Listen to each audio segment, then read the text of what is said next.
Assalamualaikum warahmatullahi wabarakatuh. Bismillahirrahmanirrahim. Alhamdulillahirabbil alamin wal 'aqibatu lil muttaqin wala udwana illa 'alal zalimin. Wassalatu wassalamu ala sayyidil anbiya'i wal mursalin habibina wa syafi'ina wa maulana Muhammadin sallallahu alaihi wasallam wa ala alihi wa sahbihi wa man tabi'ahum bi ihsanin ila yaumiddin wa la haula wa la quwwata illa billahil aliyyil azim. Amma ba'd. Yaqulullahu subhanahu wa ta'ala fi kitabihil karim, a'udzu billahi minasy syaithanir rajim. Bismillahirrahmanirrahim. Wa ma atakum rasulu fakhudhu wa ma nahakum anhu fantahu. Shadaqallahu maulana al-azim. Wallahu a'lam bishawab. Yang sama-sama kita hormati para asatidzah, para tokoh masyarakat, pengurus DKM, bapak-bapak dan saudara-saudara hadirin jamaah Majelis Ilmu Masjid Jami Al-Akhyar yang dimuliakan Allah Subhanahu wa taala. Puji teriring syukur mari bersama kita panjatkan hanya kehadiran Allah Subhanahu wa taala. Ya alhamdulillah atas rahmat dan hidayahnya kembali di kesempatan malam hari ini kita dapat hadir dan duduk dalam satu majelis ilmu yang mulia. Mudah-mudahan hadirnya kita menjadi sabab wasilah Allah Subhanahu wa taala turunkan rahmat dan keberkahan untuk kita semua. Amin ya rabbal alamin. Shalawat keliling salam semoga Allah Subhanahu wa taala senantiasa curahkan kemaharibaan junjungan Nabi besar kita Muhammad sallallahu alaihi wasallam kepada keluarga, kepada para sahabat dan kita umatnya yang insyaallah istiqomah sampai hari kiamat.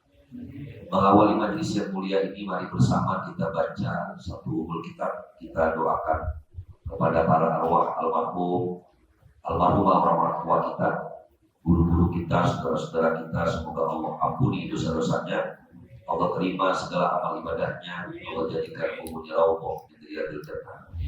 Al-Fatihah ila hadihi niyyah wa ala kulli niyyatin shalihah wa ila hadratin Nabi Mustafa Rasulullah sallallahu alaihi wasallam wa ala alihi wa sahbihi wa azwajihi wa dzurriyyatihi al-kiram syai'ul lahumul Fatihah. A'udzu billahi minasyaitonir rajim. Bismillahirrahmanirrahim. Alhamdulillahi rabbil alamin. Ar-Rahmanir Rahim. Maliki yaumiddin. Iyyaka na'budu wa iyyaka nasta'in. Ihdinas siratal mustaqim. Siratal ladzina an'amta 'alaihim ghairil maghdubi 'alaihim waladdallin. Amin. Ya Rabbi bil Mustafa balligh maqasidana waghfir lana ma madha ya wasi'al karami. Ya Rabbi bil Mustafa balligh maqasidana waghfir lana ma madha ya wasi'al karami. Wal habibul ladzi turja syafa'atuhu likulli haulin minal ahwali muqtahimi. Ya Rabbi bil Mustafa balligh maqasidana waghfir lana ya wasi'al. Muhammadun sayyidul kaunaini wa thaqalaini wal fariqaini min urbin wa min ajami. Ya Rabbi bil Mustafa balligh maqasidana waghfir lana ya wasi'al. Allahumma shalli wa sallim wa barik alaihi wa ala alihi. Bapak dan saudara-saudara hadirin jamaah Majelis Ilmu rahimakumullah. Kita baru saja meninggalkan hari raya Idul Adha 1 minggu yang lalu. Namun dalam hal ini saya ingin memberikan beberapa catatan kecil tentang beberapa persoalan yang berkaitan dengan pelaksanaan Hari Raya Idul Adha. Yang pertama, Saya mencatat bahwa ketika seseorang melakukan sholat hari raya, ketika kemudian sholat yang dilakukan takbirnya kurang, ada sebagian orang yang ketika selesai sholat menganggap sholat yang dia lakukan sama sekali tidak sah ataupun tidak sempurna. Pemahaman ini harus kita benarkan bahwa takbir dalam sholat Id itu kedudukannya hanya sunnatul hayat. Kita tahu, hadirin rahimakumullah, dalam bab sholat yang kita lakukan itu ada hal-hal yang sunnah, di mana ada yang namanya sunnah hayat, ada namanya sunnah apaan. Apa perbedaannya? Kalau sunnah hayat, jika dia ditinggalkan maka sholatnya tetap sah dan tidak perlu diganti dengan sujud sahwi. Itu namanya sujud atau sunnatul hayat. Contoh misalnya dalam sholat kita, seseorang yang sholat tidak membaca doa iftitah, seseorang yang sholat tidak membaca surat, selesai bismillahirrahmanirrahim wa maghdubi alaihim waladdallin amin, mereka tidak baca surat, itu berarti dia telah meninggalkan sunnah hayat.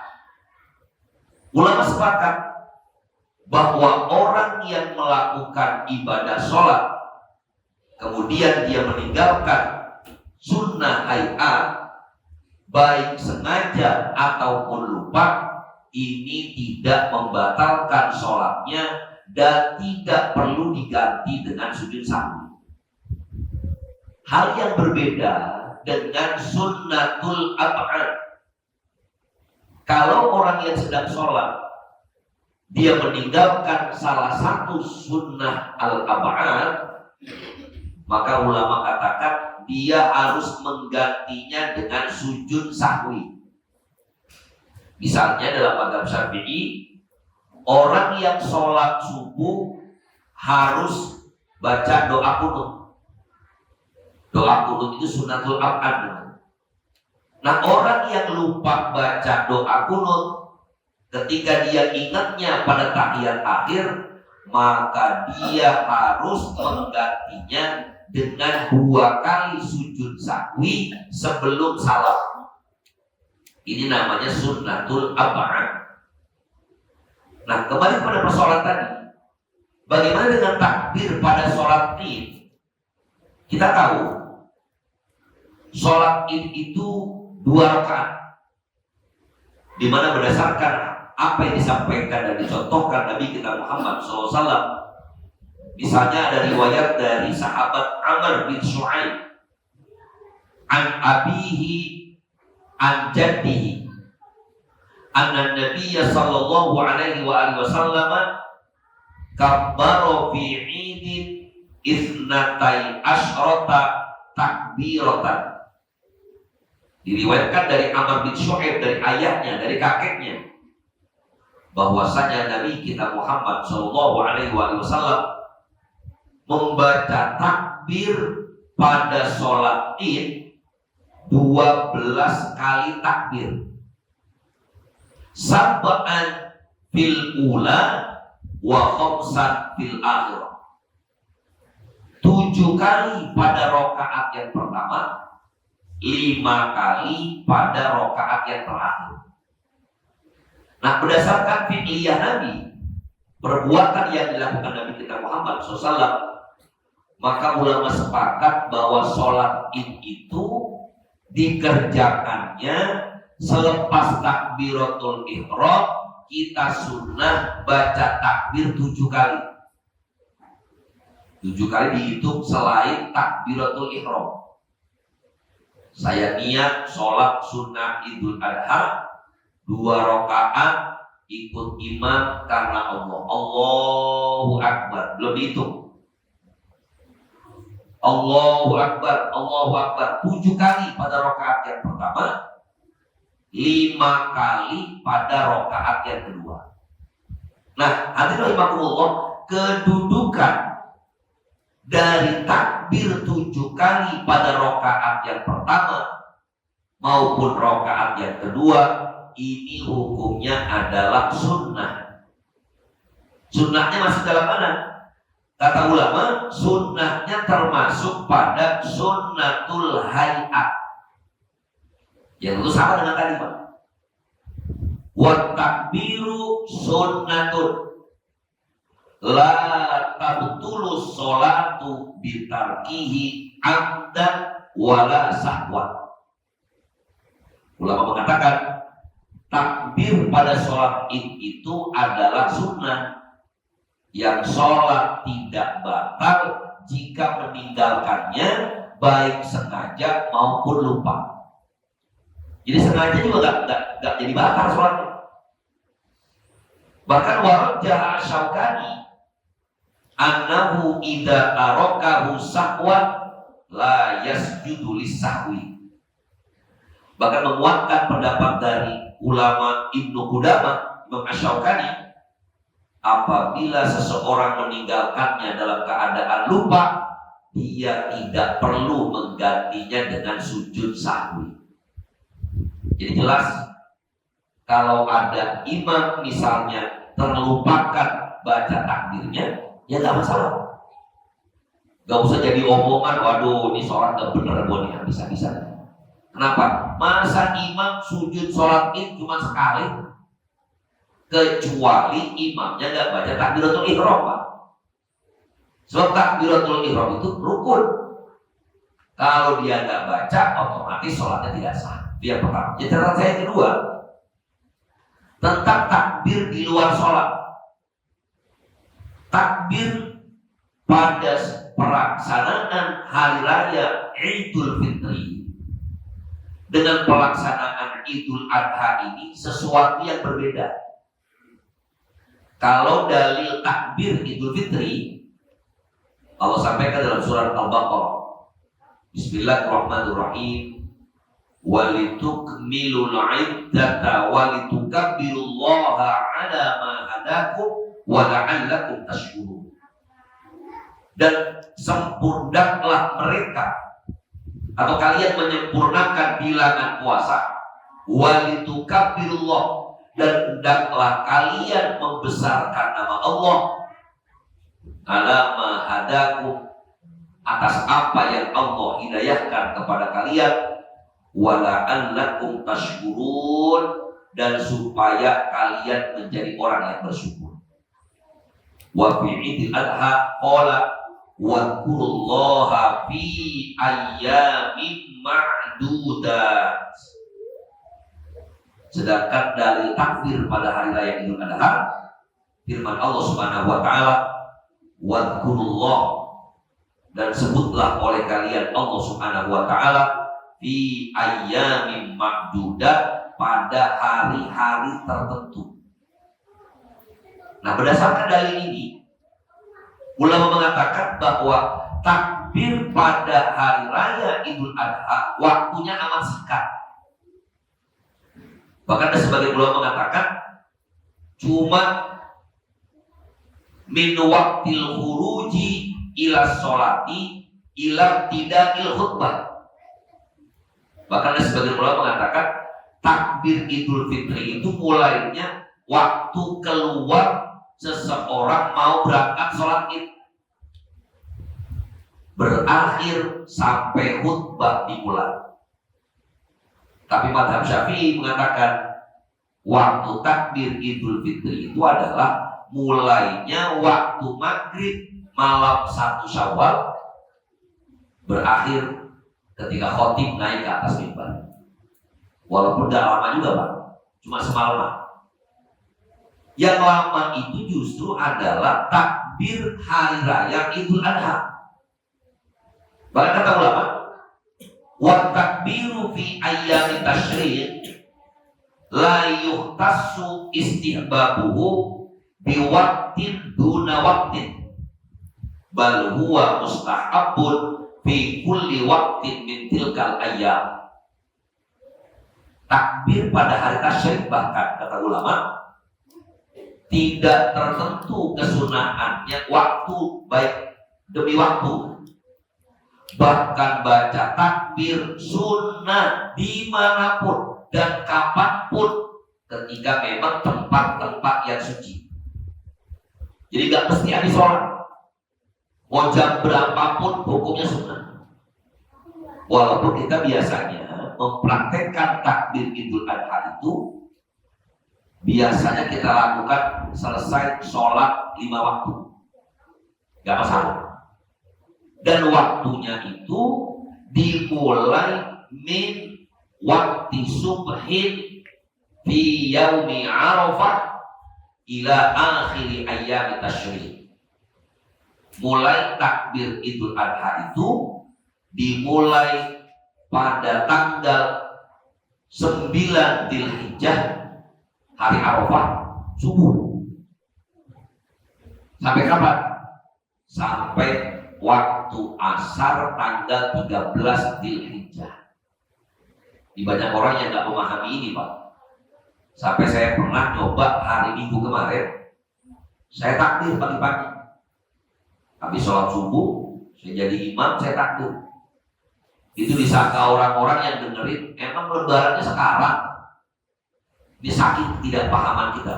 Padahal sunnah takbir itu sudah mulai hari Arafah waktu subuh.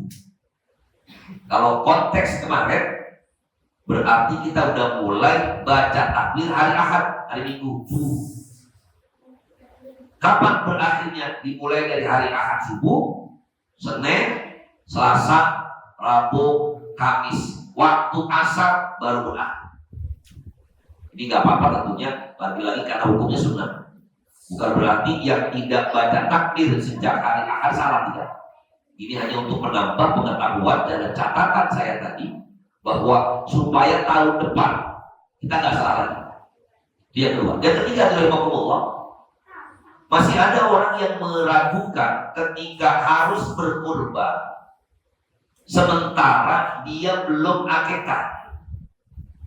Ini berkali-kali sudah kita bahas.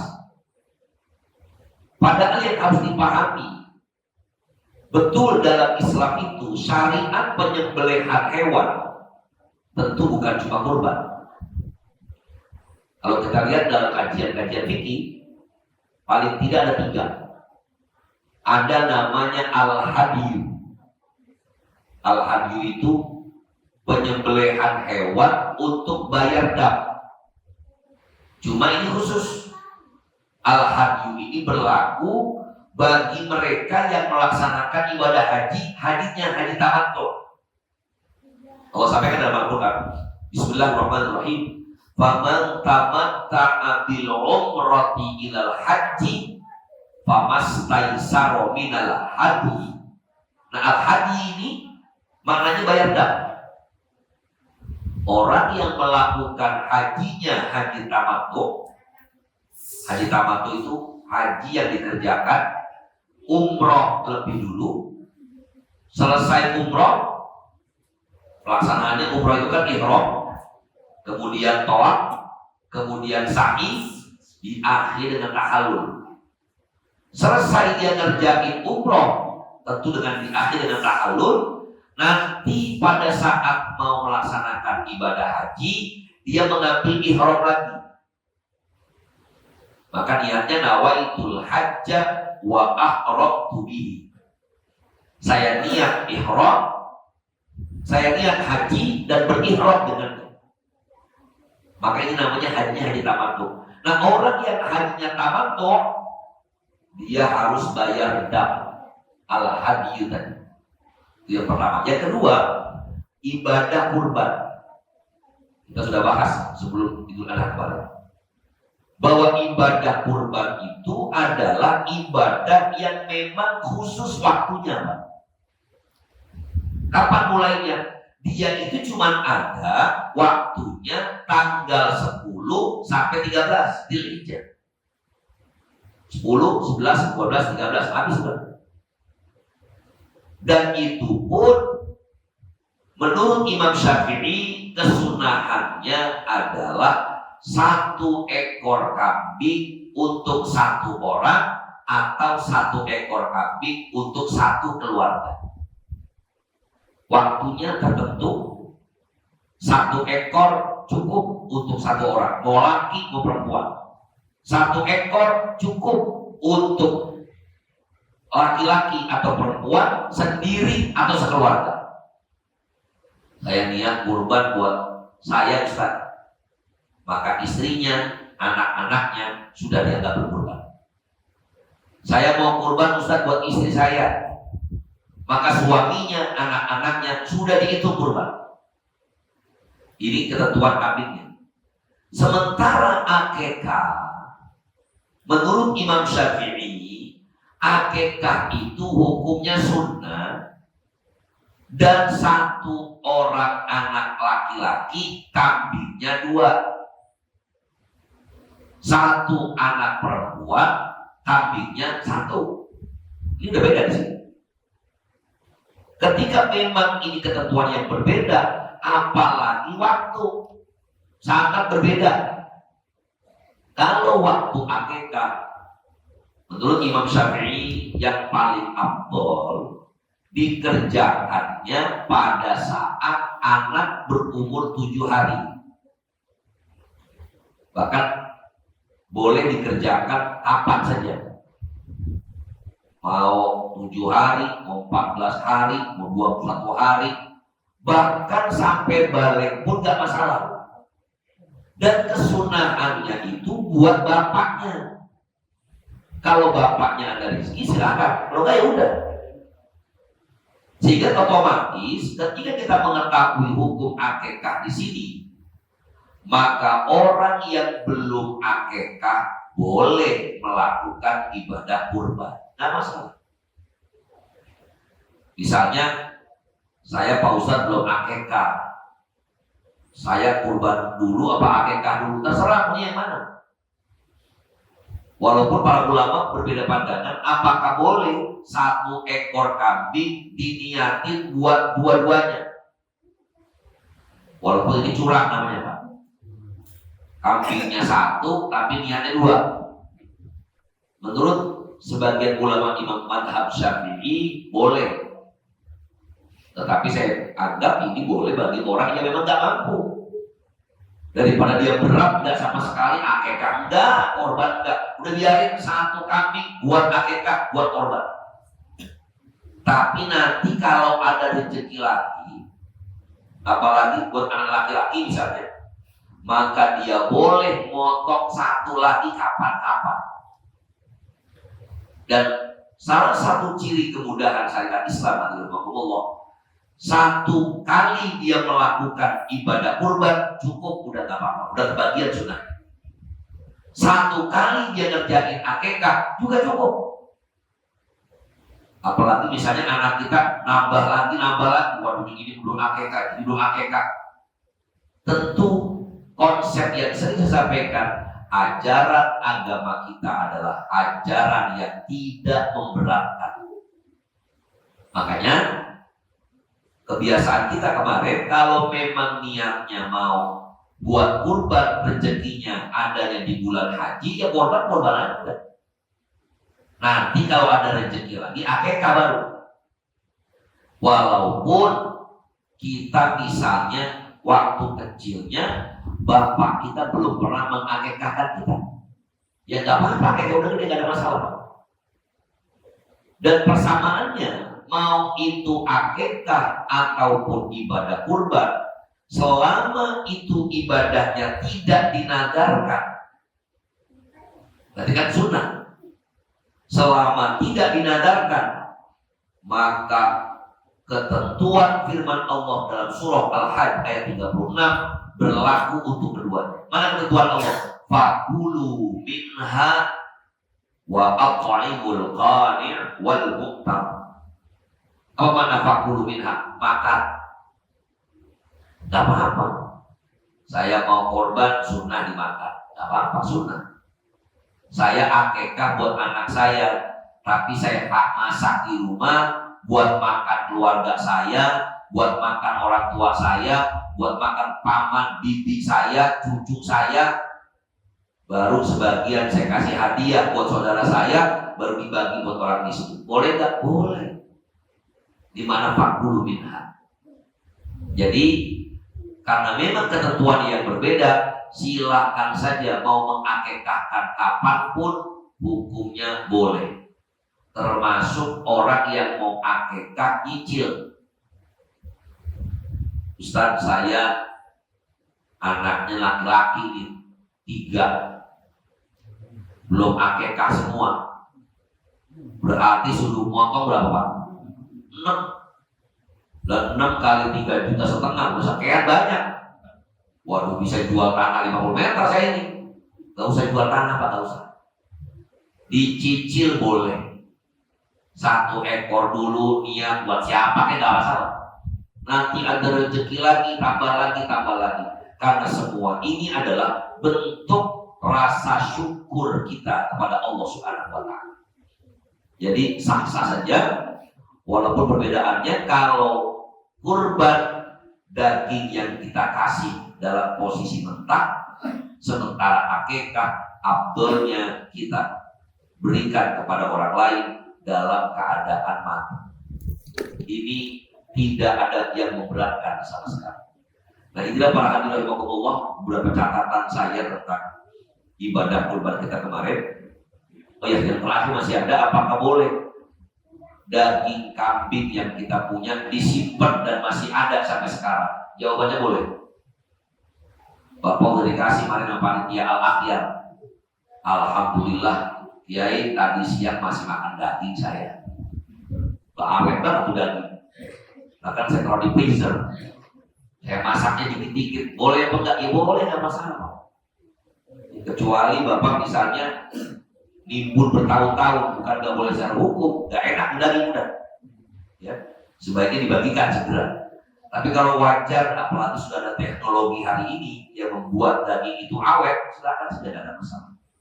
Yang nggak boleh, panitia kemarin ada kasus misalnya, ada sebagian orang yang motong menitipkan kepada panitia, ternyata dagingnya sampai lewat tasyrik belum dibagiin.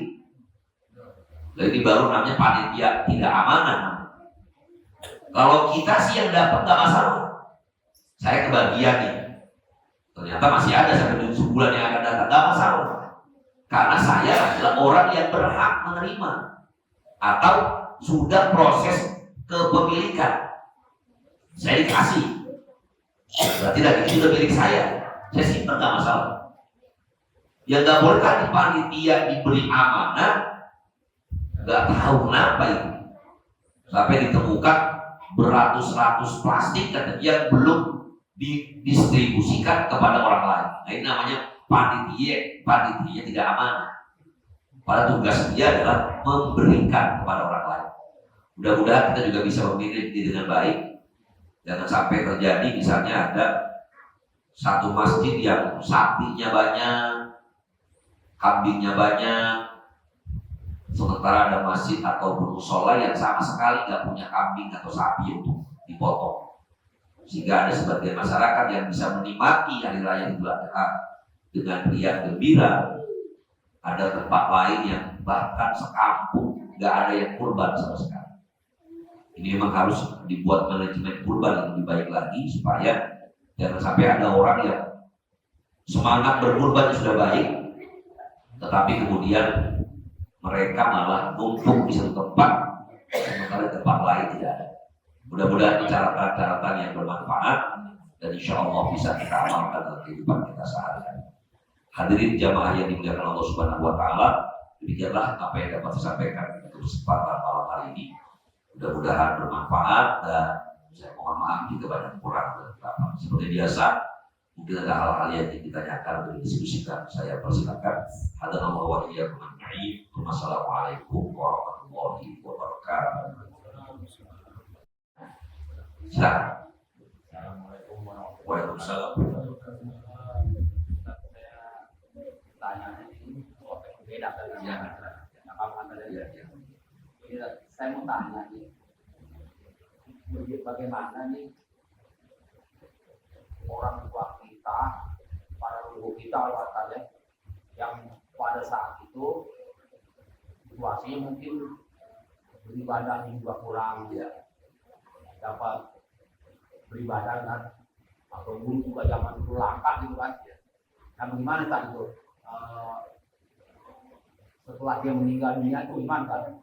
Apa kita untuk mendoakan dia aja? Itu aja kira-kira kurang lebihnya. Hadirin jamaah yang dimuliakan Allah Subhanahu wa taala. Ketika kita mengetahui orang-orang tua kita dulu, baik itu orang tua, kakek, buyut kita, yang bisa jadi mereka muslim, tetapi karena memang tidak ada informasi tentang pentingnya beragama, tidak ada maraknya majlis-majlis ilmu sebagaimana hari ini, ternyata orang-orang tua kita dulu Islam gitu, tapi ibadahnya nggak jelas. Jangan-jangan mereka nggak sholat, atau mungkin sholatnya setahun 2 kali, Idul Fitri, Idul Adha doang, atau jangan-jangan sholatnya disolatin doang. Selama kita tahu mereka muslim, maka kita boleh mendoakan. Allahumma qfirli wa liwalidayya warhamhuma kama rabbayani shaghira. Boleh didoakan. Walaupun apakah doa saya ini diterima oleh Allah Subhanahu wa taala, itu bukan urusan kita. Urusan siapa? Urusan Allah. Gak usah dipikirin. Toh kita mendoakan mereka itu sudah bagian dari amal pahala kita. Karena perintah Allah doa orang tua. Allahumma qfirli wa liwalidayya. Doa orang tua. Kecuali Bapak tahu betul orang tua kita dulu udah murtad. Kata kakek saya, orang tua saya pernah murtad, Ustaz. Terus gimana? Yakin iya, saya ngeliat KTP-nya terakhir juga begini. Boleh nggak didoain? Gak usah. Kalau yakin begitu. Tapi kalau baru nebak-nebak aja udah bismillah, betul. Doakan saja. Karena mudah-mudahan doa kita ini saking kita dekatnya dengan Allah menjadi wasilah. Allah kesian ya Allah, ini anaknya doain dulu, ini pada bapaknya dulu sholatnya acak-acakan. Karena kita tahu Pak, kita bersyukur Allah takdirkan kita hidup hari ini. Saya pribadi ngalamin bagaimana yang namanya majlis taklim itu jaraknya minta ampun. Apalagi di daerah kita sini Pak, di tempat saya lahir saja sama. Itu pengajian ketemunya paling 2 minggu sekali. Yang ngaji udah aki-aki semua, tidur semua yang ngaji, beres-beres wassalamualaikum warahmatullahi wabarakatuh dia. Ya karena yang ngajar udah tua, yang ngaji juga udah tua, nggak didengerin. Termasuk maaf, tanpa bermaksud menganggap pengajian kita lebih bagus dengan yang lain, tidak. Ngaji boleh nanya aja Pak, jarang itu. Ustaz ditanyain sama muridnya udah paling gak nanya-nanya dulu lah. Bahkan di tempat kita pun masih ada sampai hari ini. Sampai ngaji itu udah suruh dengerin aja gak boleh nanya. Padahal kalau nanya kan enak. Ya siapa tahu mungkin ada orang yang udah pas banget gitu yang gak mau nanyain tadi tuh, dia yang nanyain. Kan wajar. So dengan bertanya, kalaupun ada sesuatu yang kita belum paham jadi paham. Kalaupun udah paham, tambah paham. Atau jangan-jangan ada orang lain yang belum paham, gara-gara kita tanyain jadi paham. Jadi gak masalah. Jadi bersyukurlah kita kepada Allah hari ini. Masjid udah ramai di mana-mana, subuh berjamaah ramai di mana-mana. Bahkan di kampung-kampung Pak, saya lihat sendiri. Kemarin saya jalan ke Cirebon, Indramayu, Jogja, ya Allah. Itu subuh boro-boro ada kajian hari Ahad subuh, hari Sabtu subuh nggak ada sama sekali Pak. Malah yang ramai di kota besar, di kampung-kampung nggak ada orang kajian. Bahkan orang yang kurban, saya pun sempat jalan juga kemarin. Kita masih mending, saya dengar di Al-Akhyar sapi sekian, kambing sekian, Doroma sapi sekian, kambing sekian. Saya 2 kampung, saya ketemu panahnya, Pak, punten ada yang korban di sini, nggak ada. Maka banyak yang punya kambing itu, dia punya kambing dijual di sini mah. Jadi jualan kambing dia sanggup, kurban nggak sanggup. Maka bersyukurlah kepada Allah Subhanahu Wa Taala ketika memang orang tua kita pernah menjadi Muslim, doakan saja. Mudah-mudahan Allah ampuni dosa-dosa kedua orang tua. Allah. Baik, jadi lain. Kalau nggak ada yang nanya, saya mau ngingetin para jamaah sekalian. Oh ya, silakan Pak. Ya.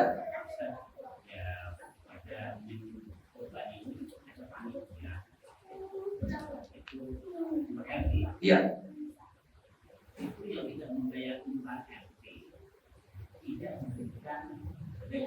Oh gitu ya. Kalau kita yang tahu, apakah kita mau masuk tahu ya? Baik. Baik. Ini memang aneh Pak ya. Seakan-akan itu artinya dia memberikan hukum yang tidak bayar iuran RT, gua gak bakal kasih daging. Baik, harusnya tidak. Bahwa fakulu minha wa at'imul qani' wal muqtar. Kasih orang lain. Karena kita bagian dari pemberi, bagian dari sedekah. Apakah kita yang tahu? Boleh ingetin Pak. Ingatkan Pak RT-nya, Pak RT. Kemarin saya habis ngaji di Masjid Al-Akhir, tapi kasih aja. Enak aja. Kalau udah dikasih tahu, tapi dia ngeyel, tetap nggak mau ngasih, itu urusan dia. Kita doakan saja mudah-mudahan minggu depan dia ngaji di Al-Akhir. Ya, biar dia tahu bahwa jadi RT itu amanatnya berat. Kenapa nggak berpikir positif? Mudah-mudahan dengan kita kasih itu tetap kambingnya, padahal dia nggak pernah ngasih iuran RT, Allah kasih sabab hidayah. Ya Allah, padahal lu nggak pernah ngasih iuran di RT. RT ngasih juga membuat gue malu amat ini, besok insya Allah gue bayar. Kan bisa begitu. Namanya sabab hidayah. Jangan malah nanti dia habis gak dikasih seretan buatnya RT ini. Pokoknya besok nggak bakal pilih lagi tuh RT. Nah ini bahaya lagi Pak. Kenapa nggak jadi sabab hidayah? Saya pernah bilang, kasihin aja. Bahkan orang yang di sekeliling masjid yang nggak pernah ngaji kita kasihin. Siapa tahu ya Allah, gue nggak pernah ngaji. Tapi itu ketua panitia nama gue ada. Ya Allah malu amat, gue makan dagingnya doang, ngaji kagak ini gue. Pokoknya gue janji insya Allah minggu depan gue ngaji. Malah tidak ngaji lagi dia Pak. Mudah-mudahan minggunya akan datang lagi ngaji begitu. Terus doakan saja. Kita tahu betul bagaimana hidayah itu mahal harganya. Dulu orang gak pada mau ngaji, orang susah mau datang ke majelis taklim. Gak boleh putus asa kita. La ta'asu min rahmatillah. Jangan berputus asa dari rahmat Allah. Teruslah ajak doakan. Mudah-mudahan kalaupun dia belum mau udah dapat pahala. Kata Nabi kan mandalla ala khairin kafa'il. Siapa orang yang menunjukkan jalan kebaikan seperti sama pahala orang yang melakukan. Orang yang menunjukkan jalan kebaikan sudah dikasih pahala menunjukkan kebaikan. Dan ini memang berat. Saya sampai punya komitmen kalau ngaji itu taklim, selama masih ada satu aja yang datang, saya ngajar Pak. Walaupun cuma satu. Walaupun mungkin gak sama ajak ini ngaji cuma satu ya ribet. Mau nanya-nanya lagi gak kesian dia nanya lagi. Yang penting kubur kewajiban maksud saya Pak. Jadi mau dia ngaji ke istiqomah aja udah. Kecuali kita datang ternyata satu pun gak ada yang hadir, gak apa-apa. Saya udah dapat pahala datang ke majelis taklim. Begitu indahnya agama kita Pak. Kita baru niat nih ternyata mohon maaf Kiai malam Senin ini nggak ngaji. Saya udah nyampe situ padahal. Emang kenapa? Ternyata jamaahnya umroh semua. Amin Pak. Kalau nggak ngaji semua umroh semua masih mending kan. Yang repot pada kemana? Pada mancing semua lah repot terus. Jadi itu bagian dari menjalankan sebuah kebaikan. Ingatkan saja, walaupun nggak semuanya nerima Pak. Kemarin itu udah kita bahas sebelum lebaran. Saya bilang yang nggak punya kupon pun kasih. Nyatanya nggak juga Pak. Nyatanya pada itu pokoknya yang nggak dapat kupon kagak dikasih. Wah kenceng banget berarti saya bilang. Ya nggak apa-apa, yang penting sudah kita jelaskan mana yang benar dalam hukum Islam. Wallahu a'lam. Baik Bapak Rahimahullah, mumpung saya ingat saya ingin sampaikan bahwa ada tren masyarakat kita yang berbahaya, yaitu darurat judi online. Ini kita punya sebagai jamaah punya kewajiban saling mengingatkan. Karena di kampung kita juga orang main judi online itu paling gampang. Ya karena lagi di kamar, tersangkain lagi WA-an, kita main judi. Ya hati-hati buat jamaah rakyat saling mengingatkan Buat kita juga, kalau ada teman kita yang kesulitan, mari sama-sama kita bantu yang kita bisa. Jangan sampai nanti, karena antara judi online dengan pinjaman online ini nyambung luar biasa. Karena pengen judi, minjem sama orang gak dapat, ya udah pinjaman online paling gampang. Akhirnya yang ini kalah habis-habisan, yang ini utang di mana-mana. Akhirnya juga semua hal terjadi. Sampai kita lihat bagaimana ada istri membunuh suami, ada sama-sama polisi, karena polisi terlibat judi online. Ini berbahaya sekali. Mudah-mudahan masjid harus menjadi garda terdepan. Jangan sampai saya sering ingatkan kepada ketua DKM, jangan sampai uang kas kita berpuluh-puluh juta hanya ada di laporan, sementara ada saudara kita yang kesusahan, kita nggak bisa bantu. Harus kita bantu mereka. Mudah-mudahan menjadi bagian dari amar ma'ruf nahi munkar kita. Mari bersama-sama kita takdirkan majlis ilmu yang mulia, kita bersama bacakan doa. Mudah-mudahan Allah Subhanahu wa taala senantiasa berikan keberkahan di wa dunia wal akhirah. Al-Fatihah ila hadhihi niyyah wa ala kulli niyyatin shalihah wa ila hadratin Nabi sallallahu alaihi wasallam wa ala alihi washabbihi wa azwajihi wa dhurriyyatihi al-kiram. Syai'ul ilahumul Fatihah. A'udzu billahi minasyaitonir rajim. Bismillahirrahmanirrahim. Alhamdulillahirabbil alamin. Ar-Rahmanir Rahim. Maliki yaumiddin. Iyyaka na'budu wa iyyaka nasta'in. Ihdinas siratal mustaqim. Shiratal ladzina an'amta 'alaihim ghairil maghdubi 'alaihim waladdallin. Allahumma amin ya rabbal alamin. Allahumma shalli ala sayyidina Muhammad wa ala ali sayyidina Muhammad. Allahumma qul lana dhunubana wa li walidina wa li masyayikhina wa liman hadarana wa liman tabi'ana wa li jami'il muslimina wal muslimat wal mu'minina wal mu'minat al-ahya'i minhum wal amwat. Allahumma qul lana dhunubana wa li walidina. Allahumma inna nas'aluka ridhaka wal jannah wa na'udzu bika min sakhatika wan nar. Ya Aziz ya Ghaffar ya Rabbal alamin. Allahumma ya muyassir yassir. Allahumma ya mudabbir dabbir. Yassir kull asir wa taysir asir. Yassir hajatuna ilaika kathir innaka ala kulli syai'in qadir. Rabbana taqabbal minna innaka antas samiul alim. Wa tub 'alaina innaka antat tawwabur rahim. Rabbana atina fid dunya hasanah wa fil akhirati hasanah wa qina adzabannar. Wa sallallahu ala sayyidina Muhammadin nabiyil ummi wa ala alihi wa sahbihi wa sallam.